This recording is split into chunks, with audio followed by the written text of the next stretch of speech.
আসসালামু আলাইকুম রহমতুল্লাহ। প্রিয় বন্ধুরা, স্ক্রিনে দেখতে পাচ্ছেন বিএনপি জয় হলে নির্যাতিতদের নিয়ে সরকার গঠন করবে বক্তব্য দিয়েছেন তারেক রহমান। আসলে এই কথার বাস্তবতা কতটুকু আমাদেরকে জানতে হবে, সে বিষয়ে আমরা আলোচনা করব। আসলে কি বিএনপি জয় হলে পারে নির্যাতিত দলদেরকে নিয়ে সরকার গঠন করা হবে? এরকম একটা প্রশ্ন কিন্তু আমাদের সবার মনের মধ্যেই রয়েছে। আমরা প্রশ্নটা বিশ্লেষণ করব। আমরা একটু প্রথমে তারেক রহমানের বক্তব্যটা একটু আপনাদেরকে পড়ে শোনাবো। তারেক রহমান যে বক্তব্যটি দিয়েছেন এটা কালবেলা নিউজ করেছে। বিএনপির ভারপ্রাপ্ত চেয়ারম্যান তারেক রহমান বলেছেন, আগামী নির্বাচনে বিএনপি জয় হলে 17 বছর ধরে যারা নির্যাতিত হয়েছেন তাদের সঙ্গে নিয়ে সরকার গঠন করা হবে। সব ধর্মের মানুষের সমান অধিকার নিশ্চিত করা হবে, কারণ আমরা সবাই বাংলাদেশি। মঙ্গলবার 28 জানুয়ারি বিকেলে সাতক্ষীরা তুফান কনভেনশন সেন্টারে 31 দফা বাস্তবায়নের জেলা বিএনপির কর্মশালা প্রধান অতিথির বক্তব্যে তিনি এসব কথা বলেছেন। বিএনপি আগামীতে ক্ষমতায় গেলে সাতক্ষীরায় রেল লাইন স্থাপন করা হবে। এছাড়া প্রত্যেক পরিবারের নারীদের জন্য একটি কার্ড প্রদান করা হবে। এর মধ্যে যে অর্থ সরবরাহ করা হবে তা দিয়ে নারীরা তাদের সন্তানদের শিক্ষা ও চিকিৎসার বিষয়টি নিশ্চিত করবে। তিনি উল্লেখ করেন, 31 দফা কেবল বিএনপির একার দফা নয়, এটি দলটির সঙ্গে যারা জোটবদ্ধভাবে আছে তাদের সবাই মিলে এই দফাগুলো তৈরি করেছে।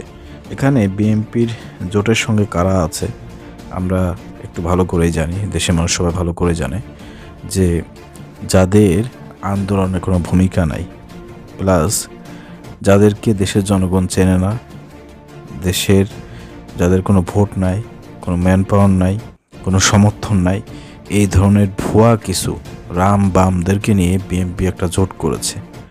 সেখানে জামাতের মতন একটি শক্তিশালী একটি দলকে তারা বাদ দিয়েছে কিছু বামপন্থীদের কারণে। এর আগেও আপনারা দেখেছেন।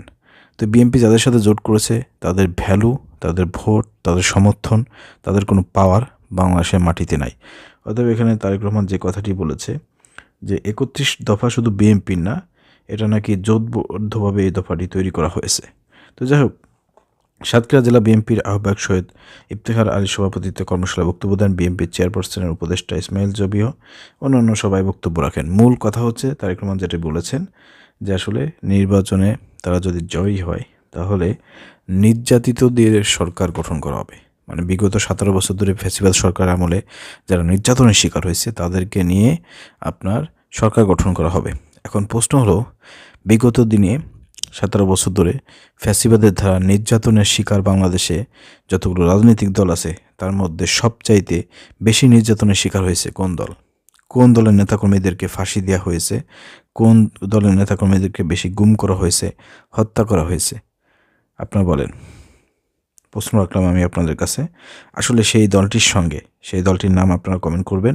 এবং সেই দলটির সঙ্গে বিএনপি আগে থেকেই জোট হতে চাচ্ছে না, বামদের কারণে, রামদের কারণে, তাদের অবজেকশনের কারণে কিন্তু এর আগে আপনারা দেখেছেন আন্দোলনের আগেই জোটটা ভেঙে দিয়েছে।